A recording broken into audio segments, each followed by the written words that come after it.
दिल्ली के तथाकथित शराब घोटाले में 2 साल से सीबीआई और ईडी की जांच चल रही है। इस 2 साल में बार बार चाहे लोअर कोर्ट हो, चाहे हाई कोर्ट हो, चाहे सुप्रीम कोर्ट हो, एक सवाल बार बार उठा है कि मनी ट्रेल कहां है, पैसा कहां गया।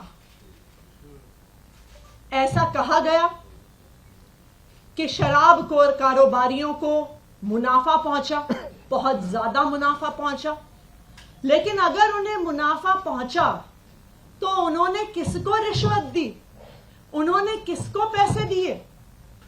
क्योंकि 2 साल की जांच के बाद, सैकड़ों रेड के बाद, हजारों लोगों को क्वेश्चन करने के बाद आम आदमी पार्टी के किसी भी नेता, किसी भी मंत्री, किसी भी कार्यकर्ता के पास से 1 रुपए की भी प्रोसीड्स ऑफ क्राइम की रिकवरी नहीं हुई। आज तक आम आदमी पार्टी के किसी भी नेता के पास प्रोसीड्स ऑफ क्राइम का, इस मनी ट्रेल का 1 रुपया भी नहीं मिला।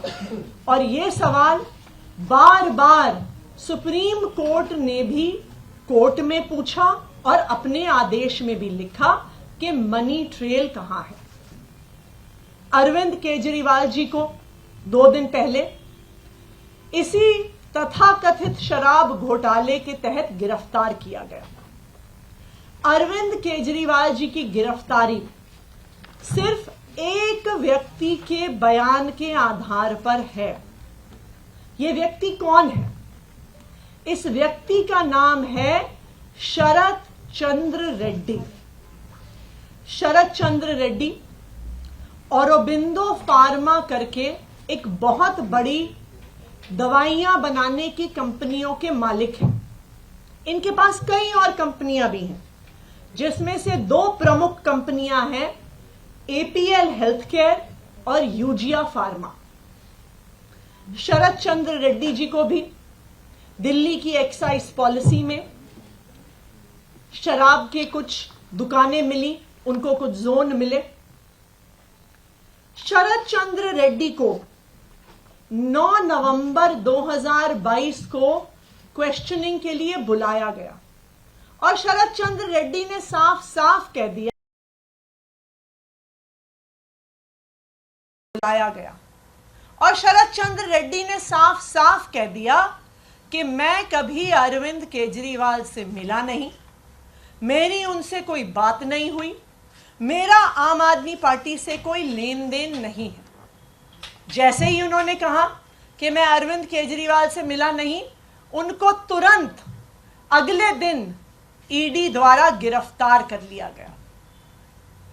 कई महीने जेल में रहने के बाद एक दिन शरत रेड्डी जी ने अपना बयान बदल लिया। शरत रेड्डी जी कहते हैं कि मैं अरविंद केजरीवाल जी से मिला भी। शरत रेड्डी जी कहते हैं कि मेरी उनसे शराब घोटाले पे बात भी हुई। और जैसे ही शरत रेड्डी ये कहते हैं, उनको जमानत भी मिल जाती है ईडी के द्वारा। लेकिन ये तो सिर्फ बयान है। पैसा कहां है? मनी ट्रेल कहां है? क्योंकि बीजेपी और उनका राइट हैंड इन्फोर्समेंट डायरेक्टरेट तो बार बार कह रहे हैं कि शराब घोटाले में पैसा बना और शराब के दुकानदारों ने इस पैसे को भ्रष्टाचार में, इस पैसे को रिश्वत के तौर पे दिया। लेकिन ये तो शरत चंद्र रेड्डी का सिर्फ बयान है, जिसके आधार पर अरविंद केजरीवाल को गिरफ्तार किया गया है। मनी ट्रेल कहां है? मैं बताती हूं आपको कि मनी ट्रेल कहां है। ये है मनी ट्रेल। शरत चंद्र रेड्डी की कंपनियों द्वारा दिया गया इलेक्टोरल बॉन्ड्स में भारतीय जनता पार्टी के बैंक अकाउंट में पैसा। आज ये मनी ट्रेल पूरे देश के सामने आ गई है कि शरत चंद्र रेड्डी औरोबिंदो फार्मा का मालिक, एपीएल हेल्थकेयर का मालिक, यूजिया फार्मा का मालिक, शराब का कारोबारी, उसने 4.5 करोड़ रुपए के इलेक्टोरल बॉन्ड्स दिए एक्साइज पॉलिसी के बनने के दौरान भारतीय जनता पार्टी को। उसके बाद गिरफ्तार होने के बाद 55 करोड़ रुपए के इलेक्टोरल बॉन्ड्स दिए भारतीय जनता पार्टी को। तो जिस मनी ट्रेल की पिछले 2 साल से तलाश हो रही थी, आज वो मनी ट्रेल सामने आ गई है कि आखिरकार शराब के कारोबारियों ने पैसा किसको दिया, पैसा कहां गया और पैसा कब गया। तो अब मैं प्रधानमंत्री नरेंद्र मोदी जी को चैलेंज कर रही हूं, मैं उनके राइट हैंड इन्फोर्समेंट डायरेक्टरेट को चैलेंज कर रही हूं कि आज शराब घोटाले की मनी ट्रेल मिल गई है। सारा पैसा भारतीय जनता पार्टी के बैंक अकाउंट में गया है। तो enforcement directorate Bharatiya Janata party को आरोपी बनाए और enforcement directorate Bharatiya Janata party के राष्ट्रीय अध्यक्ष जेपी नड्डा को गिरफ्तार करे, क्योंकि अब पहली बार एक्साइज पॉलिसी के मामले में आधिकारिक मनी ट्रेल सामने आ गया है और ये मनी ट्रेल सीधा शराब के कारोबारियों से भारतीय जनता पार्टी के बैंक अकाउंट में गया है। अब मैं चाहूंगी कि सौरभ भारद्वाज जी और डिटेल में इस बात को रखें। नमस्कार साथियों, जब से इलेक्टोरल बॉन्ड के बारे में सुप्रीम कोर्ट में चर्चा हुई, सब लोगों के सामने है कि भारतीय जनता पार्टी, केंद्र सरकार, एसबीआई, इलेक्शन कमीशन सब कोशिश कर रहे थे इलेक्टोरल बॉन्ड किस कंपनी ने किस पार्टी को दिया, ये जांच जो है ये सुप्रीम कोर्ट ना करे और ये डिटेल्स बाहर ना आए। मगर जब से ये डिटेल्स बाहर आई हैं, बहुत serious questions Bharatiya Janata party से उठते हैं और मैं आपको डेट वाइज बताऊंगा ताकि हर एक साधारण आदमी को समझ में आ जाए कब कहा गया कि ऑरोबिंदो फार्मेसी और उसके डायरेक्टर मनी लॉन्ड्रिंग कर रहे हैं। मनी लॉन्ड्रिंग कर रहे हैं का मतलब तो भ्रष्टाचार कर रहे हैं। ईडी कह रही है कि वो भ्रष्टाचार कर रहे हैं। जो कंपनी मनी लॉन्ड्रिंग कर रही है या जो आदमी मनी लॉन्ड्रिंग कर रहा है, आपकी ईडी उसको छापा मार रही है, आपकी ईडी उसको गिरफ्तार कर रही है, वो कंपनी आपको चंदा दे रही है। और 1-2 नहीं, 59.5 करोड़, 59.5 करोड़ रुपए का चंदा भारतीय जनता पार्टी ने लिया है। उनके अकाउंट से इनके अकाउंट में आया है, सबूत है। सुनिए, नवंबर से पहले, नवंबर 2021 से पहले की बात बतानी जरूरी है क्योंकि नवंबर 2021 में ये पॉलिसी आई और इस पॉलिसी के अंदर ईडी का आरोप है कि शरद चंद्र रेड्डी और उनसे संबंधित कंपनियों को दिल्ली के अंदर 5 जोन मिले लिकर वेंट्स के। बहुत बड़ी बात है, ये एलिगेशन है।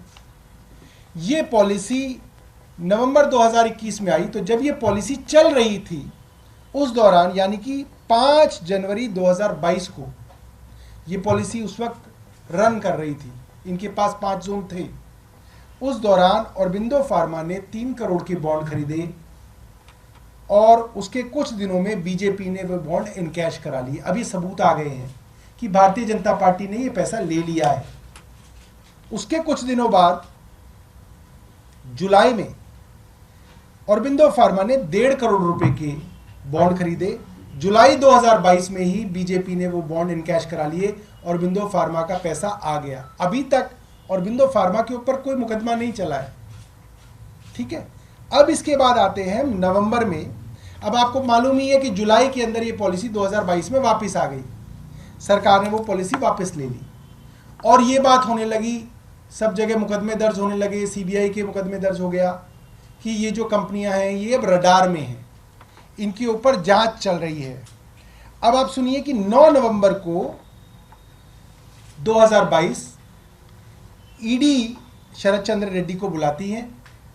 शरद चंद्र रेड्डी कहते हैं कि मैं अरविंद केजरीवाल से कभी नहीं मिला, कोई पैसे का कोई लेन देन नहीं है, कोई सवाल ही नहीं उठता। अगले दिन 10 नवंबर 2022 को शरद चंद्र रेड्डी को ईडी गिरफ्तार कर लेती है। अब सुनिए, ईडी की गिरफ्त में है शरद चंद्र रेड्डी, गिरफ्तार हो चुके हैं। 10 नवंबर 2022 को गिरफ्तार हुए हैं। 15 नवंबर 2022 को औरबिंदो फार्मा 5 करोड़ रुपए के बॉन्ड खरीद के बीजेपी को देता है। अब ये साफ है, आपके पास वो आदमी है, उसका डायरेक्टर आपके पास अंदर है जेल में, पीएमएलए में, मनी लॉन्ड्रिंग में, उसके पिताजी की कंपनी है, आपने 5 करोड़ रुपए उस कंपनी से भारतीय जनता पार्टी ने बॉन्ड में ले लिए। अब आगे सुनिए, ये भी इनकैश करा लिए गए। इसके बाद 6 जनवरी 2023, इस वक्त शरद चंद्र रेड्डी जेल में है, 5 करोड़ रुपए देने के बाद भी जेल में है। शरद चंद्र रेड्डी से दोबारा से पूछा गया, चार्जशीट दायर की गई। चार्जशीट के अंदर ईडी ने कहा कि शरद चंद्र रेड्डी ने माना नहीं है, मगर ईडी कह रही है कि यह किंगपिन है। जो कल अरविंद केजरीवाल जी को किंगपिन बताया जा रहा था, वो 6 जनवरी 2023 में शरद चंद्र रेड्डी थे, उनको किंगपिन बताया गया और उनके खिलाफ चार्जशीट दायर कर दी गई और बताया गया ये सबसे बड़े बेनिफिशियरी हैं। जैसे कल अरविंद केजरीवाल जी को बताया कि ये किंगपिन भी है और बेनिफिशियरी भी है, ये शरद चंद्र रेड्डी थे 1 साल पहले।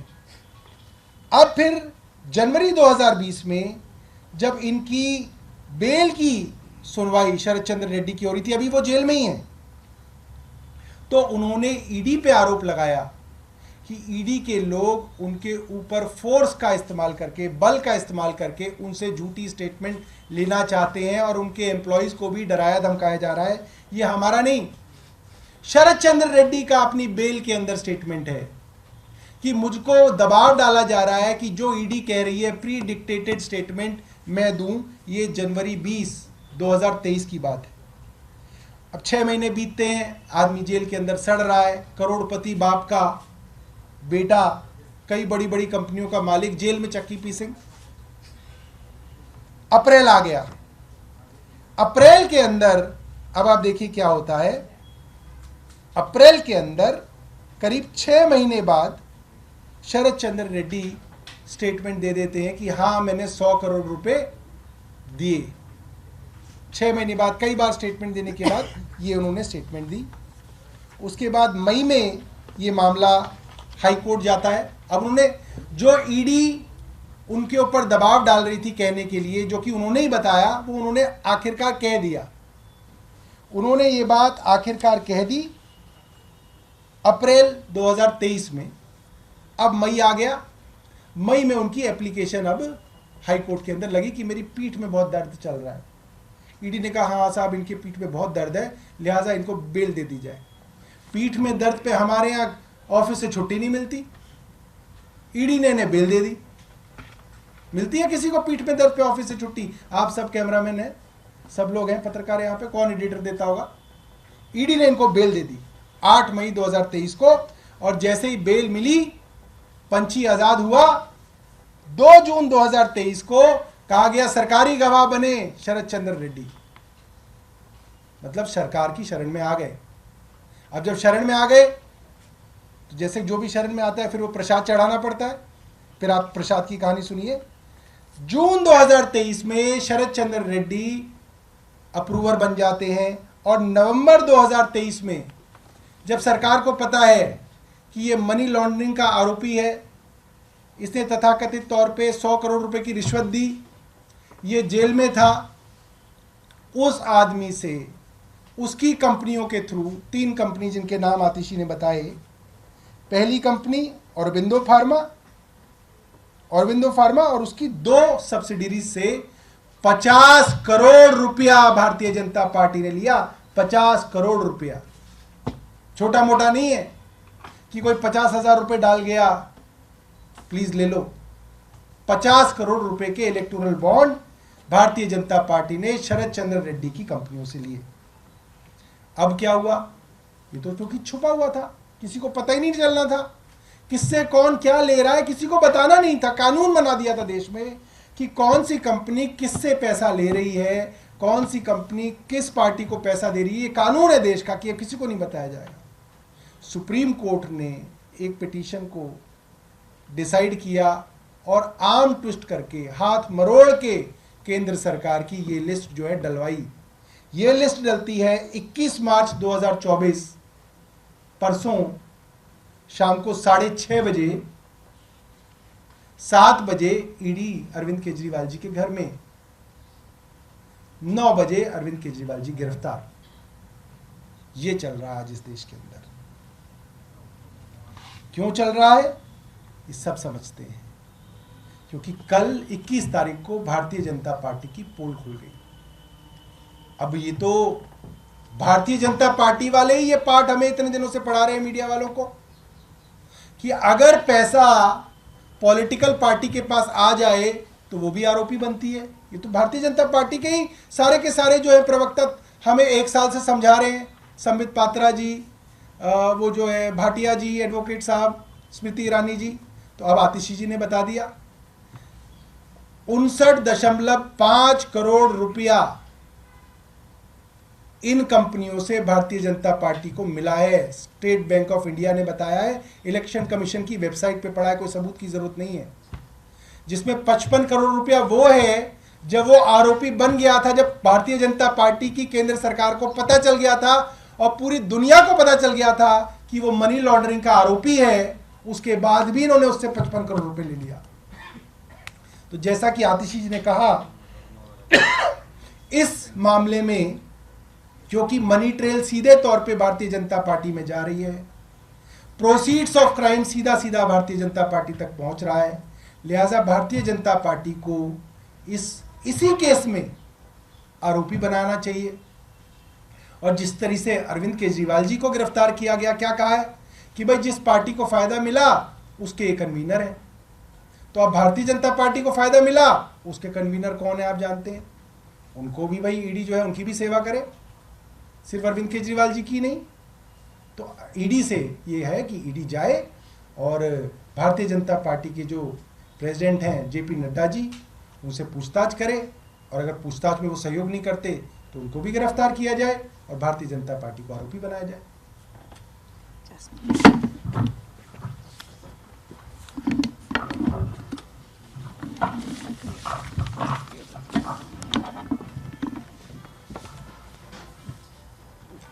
आज जो गंभीर तथ्य और प्रूफ, मैं ये एलिगेशन की नहीं बात कर रहा, आज जो प्रूफ देश के जनता के सामने जो बाहर आया है, इससे ये साबित हो गया है कि शायद भारत के इतिहास का सबसे बड़ा पॉलिटिकल स्कैम बीजेपी ने किया है। इतना खुलेआम, इतना open and shut case of political corruption शायद ही भारत के इतिहास में कभी प्रूव किया होगा, जो आज आम आदमी पार्टी ने इस प्रेस वार्ता के माध्यम से प्रूव किया है। सारे तथ्य देश की जनता के सामने रखे हैं। भाजपा पिछले 2 साल से क्या कहती आ रही है, ये तो कानून के तहत ये सारी चीजें हो रही है, कानून सबके लिए समान होता है, आम आदमी पार्टी कानून के हिसाब से चले। आप अपने मन में केवल एक सवाल पूछिए कि अगर ये सारा पैसा शरद चंद्र रेड्डी ने आम आदमी पार्टी को दिया होता तो क्या आज आम आदमी पार्टी के लोग बाहर होते, या एक के एक सारे 40, 50, 100 नेता सारे जेल के अंदर होते। और अगर यही प्रमाण आम आदमी पार्टी के साथ लागू होता है तो भाजपा के साथ क्यों नहीं होना चाहिए। खुले आम वसूली हो रही है, केवल और केवल पॉलिटिकल कॉन्स्पिरेसी नहीं है ये कि आम आदमी पार्टी के नेताओं को अंदर डाले। एक तीर से 2 निशाने हैं यहां पर, यह समझने वाली बात है। भाजपा ने शरद चंद्र रेड्डी को सबसे पहले ईडी के माध्यम से पकड़ा। इनकी ईडी की चार्जशीट खुद कहती है कि शरद चंद्र रेड्डी सबसे बड़े किंगपिन और बेनिफिशियरी है इस कथित शराब घोटाले के, और चंद ही महीनों में जो सबसे बड़ा किंगपिन है वो स्टार अप्रूवर बन जाता है, इस केस का प्राइम विटनेस बन जाता है, और उसके चंद महीनों बाद कुल 12 महीनों के अंदर जो करीबन 60 करोड़ की वसूली हुई, तो मतलब भाजपा का स्टार डोनर भी वही शरद चंद्र रेड्डी बन जाता है। ये सबसे इंपॉर्टेंट चीज है कि और भाजपा को कभी भी यह संदेह नहीं था कि यह चीज बाहर आएगी। ये तो भगवान की कृपा है कि सुप्रीम कोर्ट के माध्यम से ये सारी चीजें बाहर आई, और ये बाहर नहीं आने वाली थी। आप ये मान के चलिए कि केवल यहां पे मनी लॉन्ड्रिंग का पैसा भाजपा तक नहीं पहुंचा है, इस मनी लॉन्ड्रिंग के ट्रेल को छुपाने की भी हर संभव प्रयास किया गया। एसबीआई भाजपा के पीछे खड़ी हो गई, देश का finance secretary, finance department, finance minister, RBI, election commission of India, तमाम एजेंसियां भाजपा के पीछे खड़ी हो गई कि नहीं साहब, हम इलेक्टोरल बॉन्ड का डेटा तो बाहर नहीं आने देंगे। लेकिन भगवान की कृपा थी कि आज भाजपा के ये काले करतूत, भाजपा का ये पाप देश की जनता के सामने आ गया। अब ये ओपन एंड शट केस है, इसके बाद कुछ नहीं बचता। देश के सामने आज भाजपा बेनकाब हो गई है कि आप कैसे केवल और केवल एक नकली मुकदमे में आपने अरविंद केजरीवाल जी को बंद किया है, और उसके सामने उनके सामने जो एक प्राइम विटनेस का स्टेटमेंट आपने कोर्ट के सामने कल जो रखा, जिसके आधार पे इनकी रिमांड की एप्लीकेशन आपने दर्ज करी, वो प्राइम विटनेस और कोई नहीं है, भाजपा का प्राइम डोनर है। धन्यवाद।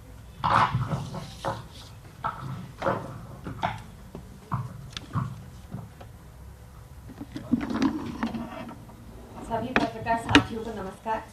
Almost everything has been said before me by our Minister Atishi ji, Saurabh ji and Jasmine Shah ji. तो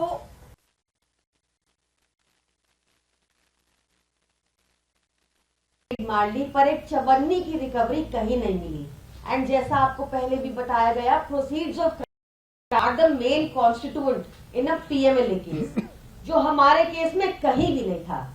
फिर भी भाजपा के प्रवक्ता लगातार आकर बार बार बोल रहे थे कि प्रथम दृष्टिया हमारे खिलाफ सबूत है।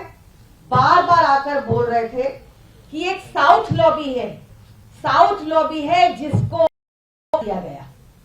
अब जैसा सौरभ भाई ने और आतिशी जी ने और जैस्मिन शाह जी ने मुझसे पहले बताया, पूरी डेट्स के साथ बताया कि कैसे भाजपा ने लगातार चंदा लिया ये शरद चंद्र रेड्डी से, जो साउथ लॉबी माना जाता था, जिसके जो अप्रूवर बन गए केस में, जिसकी गवाही पर अरविंद केजरीवाल जी को 6 पर भेजा गया, उस अप्रूवर ने लगातार भाजपा को इलेक्टोरल बॉन्ड से और इस इंफॉर्मेशन को बाहर आने के लिए पुरजोर ताकत लगा दी। हमारी सारी इंस्टीट्यूशंस ने, हमारी सारी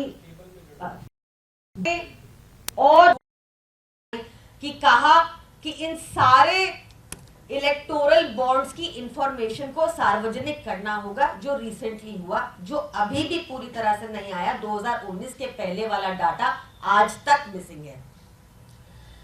प्रथम दृष्टिया जो भाजपा को हमारे केस में दिख रहा था, वो फाइनल दृष्टिया अब आपको दिख जाएगा शरद चंद्र रेड्डी के केस में, जिन्होंने मोटे चंदे देकर भाजपा को बेल भी प्रोक्योर की, अप्रूवर भी बने। ईडी ने भी हाई कोर्ट में उनकी बेल पर कोई आपत्ति नहीं जताई, और ये बहुत बड़ी बात है। आपने देखा होगा ईडी कैसे बड़े बड़े मामलों में आप बार बार अपोज करती है बिल को, और उनकी ऑपोजिशन की वजह से बेल नहीं ग्रांट हो सकती, क्योंकि पीएमएलए की प्रोविजंस इतनी स्ट्रिंजेंट है। बट ईडी ने इस केस में बैक पेन पर ही, लोअर बैक पेन पर ही रेगुलर बेल दे दी। ये हमने लगातार देखा कि ईडी ने 2 साल तक जो भूमिका बनाई, उसमें आज तक भी चवन्नी की रिकवरी नहीं हो पाई है। और अब इतना डाटा सार्वजनिक होने के बाद ये जरूरी हो जाता है, सिर्फ एक व्यक्ति के लिए नहीं, सिर्फ एक पॉलिटिकल पार्टी के लिए नहीं, देश के लोकतंत्र को बचाने के लिए, देश के संविधान को बचाने के लिए, और भाजपा को अकाउंटेबल करने के लिए कि आप सबकी भूमिका की भी बहुत अहम आवश्यकता है। इस टाइम पर बहुत जरूरी है कि मीडिया भी आसानी से जाने ना दे भाजपा को, और उनसे अकाउंटेबिलिटी मांगे कि कैसे ये साउथ लॉबी लगातार भाजपा को चंदा देती रही, और कैसे साउथ लॉबी की किंग पिन को, जिनको उन्होंने किंग पिन बुलाया, उनको रेगुलर बेल मिल गई एक ऐसे मामले में जहां पर साफ तौर पे पुख्ता सबूत है कि चंदा भाजपा को दिया गया, और कैसे हमारे नेता आज तक जेल के अंदर है जबकि एक 54 की रिकवरी भी नहीं हुई। तो मेरी मीडिया फ्रेंड से गुजारिश है, प्लीज इसको बहुत अग्रेसिवली परसू कीजिए, इंश्योर कीजिए कि सारी इंफॉर्मेशन बाहर निकले, इंश्योर कीजिए कि भाजपा आरोपी बने इस एक्साइज पॉलिसी स्कैम में, क्योंकि सारा चंदा भाजपा को ही गया। इंश्योर कीजिए कि हमारी डेमोक्रेसी, हमारा लोकतंत्र, हमारे इंस्टीट्यूशंस प्रोटेक्टेड रहे और अकाउंटेबल रहे। Thank you. जिन 59 करोड़ रुपए की आपको बात शरत दी थी, उसमें से 5 करोड़ रुपए गिरफ्तारी के महज 5 दिन बाद दी गई। उसके बाद वो अप्रूवर बनते हैं, अप्रूवर बनने के बाद एक मोटी रकम भाजपा देते हैं। क्या यह माना जाए राहत या जमानत पाने की रिश्वत दी गई थी? ये देखिए, हम तो इन्वेस्टिगेटिंग एजेंसी नहीं है, लेकिन जो प्रूफ सामने आया है ये साफ दिखा देता है कि मनी ट्रेल कहाँ जा रही है। अभी तक पूरे एक्साइज पॉलिसी के इन्वेस्टिगेशन में बयान ही बयान थे, बयान ही बयान थे कि किसी ने एक बयान दिया, किसी ने दूसरा बयान दिया, किसी की कनपट्टी पे थप्पड़ मार दिया, उसने एक बयान दे दिया। लेकिन आज पहली बार मनी ट्रेल का प्रमाण सामने आ गया है और साउथ लॉबी की शराब कारोबारियों का पैसा भारतीय जनता पार्टी के बैंक अकाउंट में गया है। ये बयान नहीं है, ये प्रमाण है, ये मनी ट्रेल है, ये प्रोसीड्स ऑफ क्राइम है जो भारतीय जनता पार्टी के बैंक अकाउंट में गया है। ये ओपन एंड शट केस है और अब भारतीय जनता पार्टी को एक्साइज पॉलिसी इन्वेस्टिगेशन में आरोपी बनाना चाहिए ईडी को, और उनके राष्ट्रीय अध्यक्ष जेपी नड्डा जी को तुरंत गिरफ्तार करना चाहिए।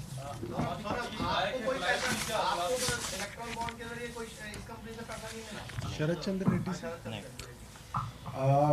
मेरे को जो जानकारी दी गई है ऐसा नहीं है। अगर होता तो अब तक तो भारतीय जनता पार्टी जो है प्रेस कॉन्फ्रेंस कर रही होती। ये लेकिन आरोप लगेगा कि हो सकता है कि इसी तरह से जो आप आरोप लगा रहे हैं कि पैसा रूट करा के लाया गया, ऐसे ही बाकी लिकर कंपनीज ने आम आदमी पार्टी को ईबी के थ्रू फंड किया। हमारा भी ईबी का डेटा पब्लिक डोमेन में है। कितना 20 करोड़, हमें 60 करोड़ हमें ऐसे ही कुछ 20-30 करोड़ रुपए मिले हैं इलेक्टोरल बॉन्ड्स में, अलग अलग लोगों से, अलग अलग कंपनियों से। नहीं, हम तो सेम कानून, देखो जो कानून बीजेपी पे है वो हम पे लागू है, हो, बिल्कुल। जो हम पे लागू है वो उन पे लागू हो। हम ये नहीं कह रहे कि हमारे लिए अलग कोई कानून बना। सौरभ जी, अभी कुछ रेट की खबर आ रही है जिसमें आपने बताया कि पटियाला से उनके यहाँ पर रेट चल रही है, के कविता के करीबी है, उनके भाई की पत्नी, उनके यहाँ रेट चल रही है, सीबीआई दूसरे मामले में महोमत यहाँ पर रेट कर रही है। इस पर आप क्या कहेंगे, क्योंकि रेट की संख्या बढ़ती जा रही है? देखिए, आज सिर्फ भारत नहीं, पूरे विश्व के लोग इस बात के लिए चिंतित हैं, विश्व के अलग अलग सरकारें इस बात के लिए चिंतित हैं कि दुनिया की सबसे बड़ी डेमोक्रेसी खत्म होने को है। इस डेमोक्रेसी जिसके ऊपर नाज करते थे, उसमें आज इस तरीके की सरकार है जो सारे विपक्ष को खत्म करना चाहती है, ओपन है।